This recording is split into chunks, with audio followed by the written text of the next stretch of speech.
तो स्वागत है आप सभी का आपके अपने यूट्यूब चैनल ओनली एमपीपीएससी में 2019 प्रीलिम्स के जीएस फर्स्ट के पेपर को हमने पार्ट फर्स्ट को डिस्कस कर लिया है, जिसमें 60 प्रश्नों को हमने डिस्कस कर लिया था। और देखिए ये पार्ट सेकंड है 2019 प्रीलिम्स जीएस फर्स्ट के पेपर का। वीडियो शुरू करने से पहले यदि आप हमारे इस यूट्यूब चैनल पर नए हो तो सबसे पहले चैनल को सब्सक्राइब कर लीजिए और वीडियो को लाइक कर दीजिए। देखिए 61वां प्रश्न हम देख लेते हैं। निम्नलिखित पुरस्कारों के प्रारंभ किए गए वर्षों के आधार पर प्रारंभ से बाद का सही क्रम आपको लिखना है। देखिए तो राइट आंसर क्या हो जाएगा इसका, डी इसका राइट आंसर हो जाएगा। यानी कि अर्जुन अवार्ड सबसे पहले स्टार्ट किया गया इनमें से, फिर दूसरे नंबर पर था ध्यानचंद अवार्ड, तीसरे पर था राजीव गांधी खेल रत्न अवार्ड और चौथे पर था द्रोणाचार्य अवार्ड। तो यह इसका सही क्रम हो जाएगा, यानी कि डी इसका राइट आंसर हो जाएगा। देखिए अगला प्रश्न देख लेते हैं। रियो 2016 के उद्घाटन समारोह में भारतीय दल का ध्वजवाहक कौन थे? देखिए करंट अफेयर से यह प्रश्न पूछा गया था। तो अभी जो 2022 में एमपीपीएससी प्रीलिम्स होना है उसमें आप ओलंपिक को देखकर जरूर जाएं। तो देखिए इसके ध्वजवाहक कौन थे, तो इसका राइट आंसर हो जाएगा अभिनव बिंद्रा। अभिनव बिंद्रा 2016 रियो ओलंपिक के ध्वजवाहक थे। देखिए अगला प्रश्न हम देख लेते हैं। 2018 के राष्ट्रमंडल खेलों की अंतिम पदक तालिका में भारत का क्रम क्या था? तो देखिए राष्ट्रमंडल खेलों से भी यहाँ से प्रश्न पूछा गया था। तो देखिए भारत का क्रम क्या था, इसका राइट आंसर हो जाएगा भारत तीसरे पायदान पर इसमें रहा था। 2028 के ग्रीष्म ओलंपिक खेलों का आयोजन किस शहर में होगा? तो देखिए 2028 में होने वाले ग्रीष्म ओलंपिक खेलों का आयोजन होगा। तो देखिए राइट आंसर का क्या हो जाएगा, लॉस एंजलिस में होगा। डी इसका राइट आंसर हो जाएगा। IAAF का मुख्यालय कहाँ स्थित है? तो देखिए इसका राइट आंसर क्या हो जाएगा, मोनाको में। डी इसका राइट आंसर हो जाएगा। देखिए अगला प्रश्न हम देख लेते हैं।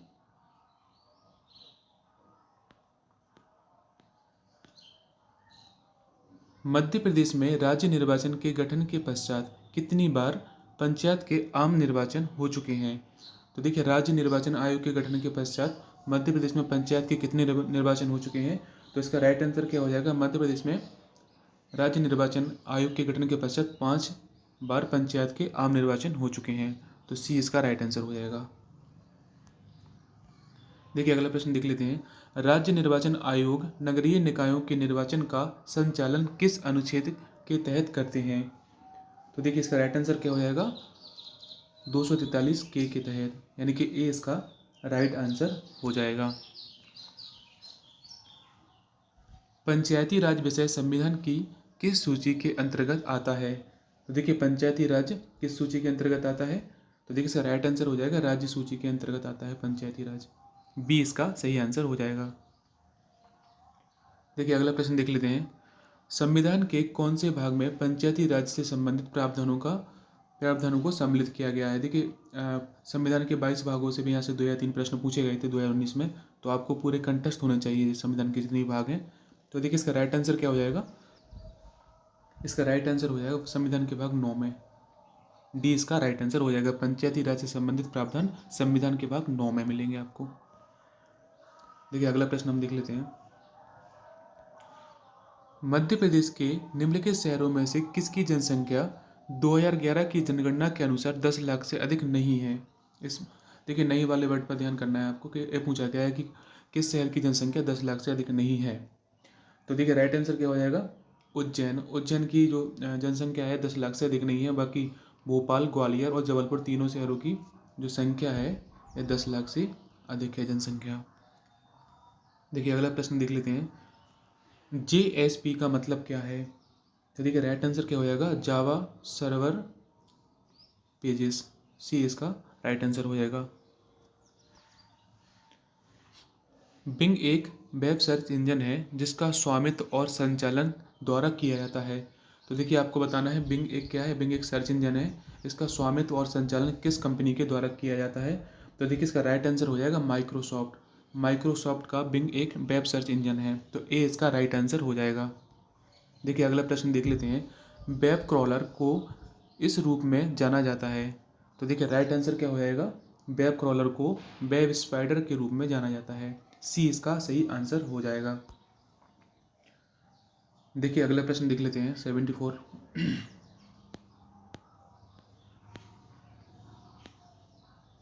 निम्नलिखित में से किस समूह में केवल आउटपुट डिवाइस हैं? देखिए आपको बताना है इनमें से केवल एक ऐसा समूह दिया गया है जिसमें आउटपुट ही डिवाइस हैं, तो उसका राइट आंसर क्या हो जाएगा 74 का। देखिए प्लॉटर, प्रिंटर और मॉनिटर तीनों आउटपुट डिवाइस हैं। देखिए स्कैनर एक इनपुट डिवाइस होती है, कीबोर्ड इनपुट डिवाइस होती है और माउस भी एक इनपुट डिवाइस होती है। इस तरीके से डी इसका सही आंसर हो जाएगा। आउटपुट डिवाइस पूछी गई थी, तो प्लॉटर, प्रिंटर और मॉनिटर आउटपुट डिवाइस होती हैं। देखिए अगला प्रश्न देख लेते हैं। आपको ब्लैंक इसमें दिया गया है, इसमें आपको बताना है कि सही आंसर क्या होगा। अपने ब्राउज़र में सहेजकर किसी पसंदीदा वेबसाइट को जल्दी से एक्सेस करने का सही तरीका क्या है? तो देखिए राइट आंसर इसका क्या हो जाएगा, इसका सही तरीका होता है 74 का बुकमार्क। बी इसका राइट आंसर हो जाएगा। देखिए बुकमार्क हम किसी वेबसाइट को जल्दी से एक्सेस करने के लिए करते हैं। यदि बुकमार्क कर दिया तो हमको वेबसाइट हो उसको सर्च करने की ज़रूरत नहीं है, डायरेक्ट बुकमार्क पर अपन क्लिक करेंगे तो इसका साइट आपकी खुल जाएगी। देखिए अगला प्रश्न हम देख लेते हैं। कब न्यायालय सिविल अधिकार संरक्षण अधिनियम 1955 की धारा 12 के अंतर्गत उपधारणा करेगा कि अस्पष्टता के आधार पर कारित किया गया है कि नहीं? देखिए 2020 से पहले आपके जो MPPS से प्रीलिम्स में एक्ट पूछे जाते, लेकिन अब इसमें आयोग कर दिया गया है। तो यह 2019 का पेपर है, इसमें एक्ट पूछा गया था। तो देखिए इसका राइट आंसर क्या है, तो ए इसका राइट आंसर हो जाएगा, जब यह केवल अनुसूचित जाति के सदस्य से संबंधित है। ये इसका सही आंसर हो जाएगा।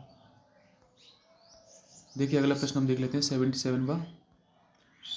यदि कोई व्यक्ति अस्पष्टता के आधार पर किसी व्यक्ति को किसी अस्पताल, औषधालय या शिक्षा संस्थान में प्रवेश से इनकार करता है, तब वह सिविल अधिकार संरक्षण अधिनियम 1955 की किस धारा के अंतर्गत दंडनीय है? तो देखिए राइट आंसर क्या हो जाएगा इसका, धारा 5 के अंतर्गत यह दंडनीय अपराध होगा। अनुसूचित जाति और जनजाति अत्याचार निवारण अधिनियम 1989 कब प्रवृत्त हुआ? तो देखिए सही आंसर क्या हो जाएगा, यह प्रवृत्त हुआ था 30 जनवरी 1990 को। बी इसका सही आंसर हो जाएगा।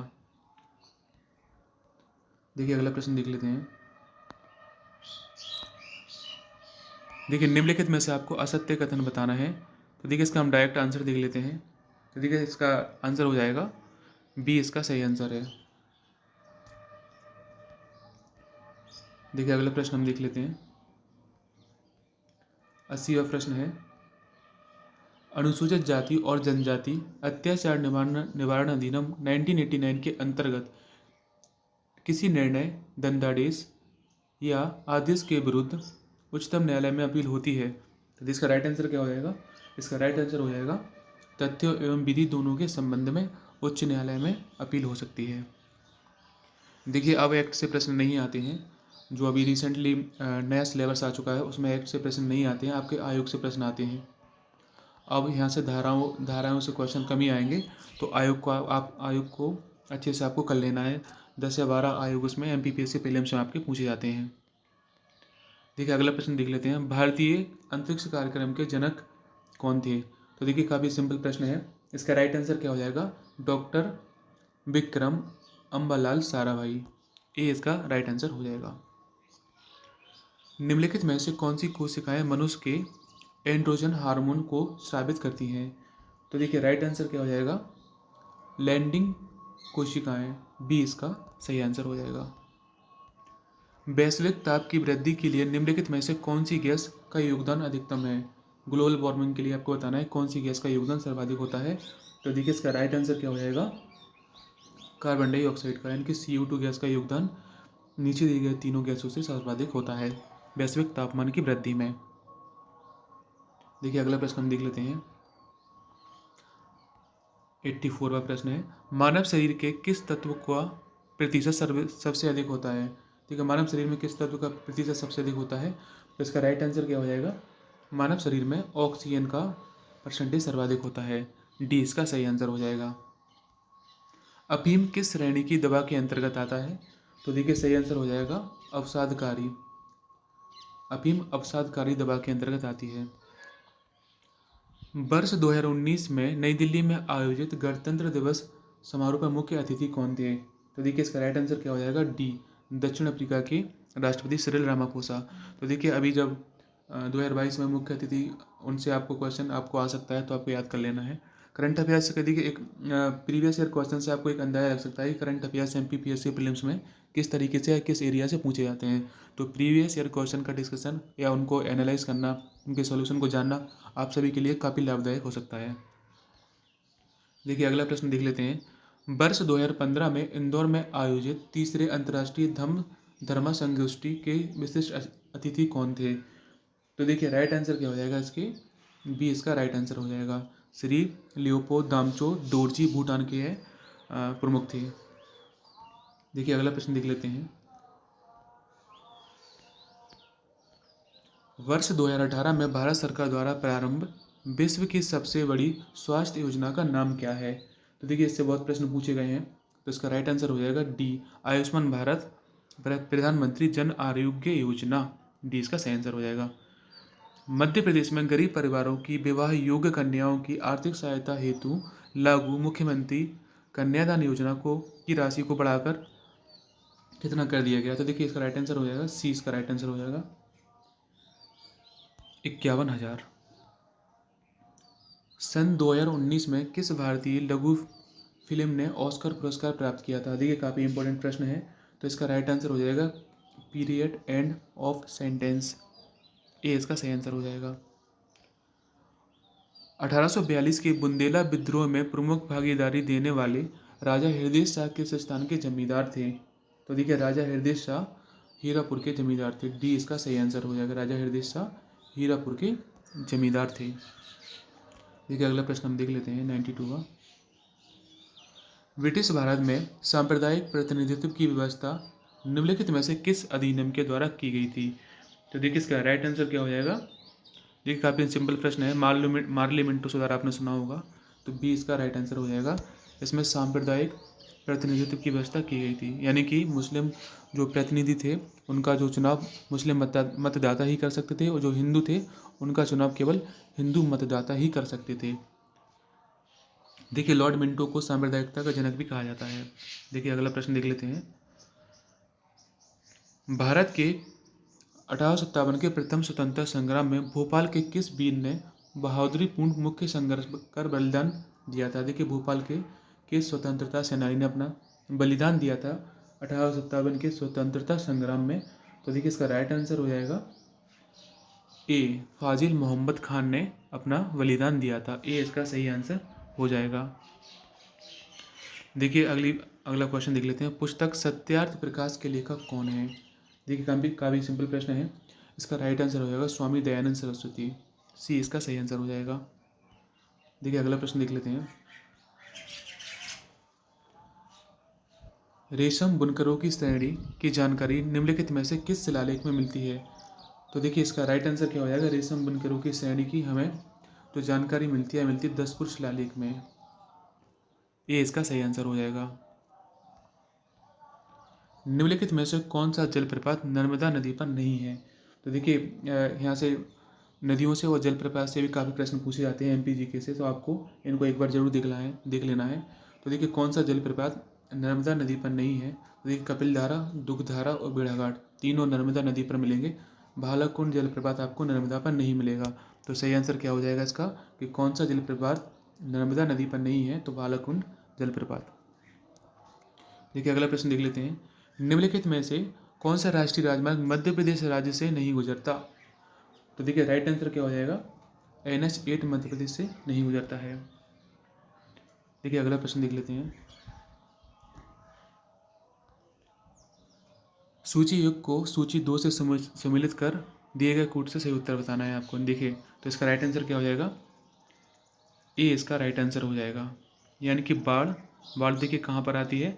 बाढ़ आएगी आपके उत्तर प्रदेश व बिहार के मैदान में, ठीक है। और भूकंप आता है हिमालय क्षेत्र में, सूखा पश्चिमी व मध्य भारत के क्षेत्र में, और सुनामी भारत के तटीय क्षेत्र में। निम्नलिखित में से कौन सा समूहन सही नहीं है? तो देखिए राइट आंसर क्या हो जाएगा। टेलीग्राफ पठार हिंद महासागरीय समूह सही नहीं है। ये इसका सही आंसर हो जाएगा। भारत का अपने पड़ोसी देशों के मध्य अंतर्राष्ट्रीय सीमा का विस्तार का आरोही क्रम आपको बताना है। तो देखिए सही आंसर इसका क्या हो जाएगा, बी इसका राइट आंसर हो जाएगा। This is the end of this video. Like कीजिए, शेयर कीजिए और चैनल को सब्सक्राइब कीजिए। Thank you.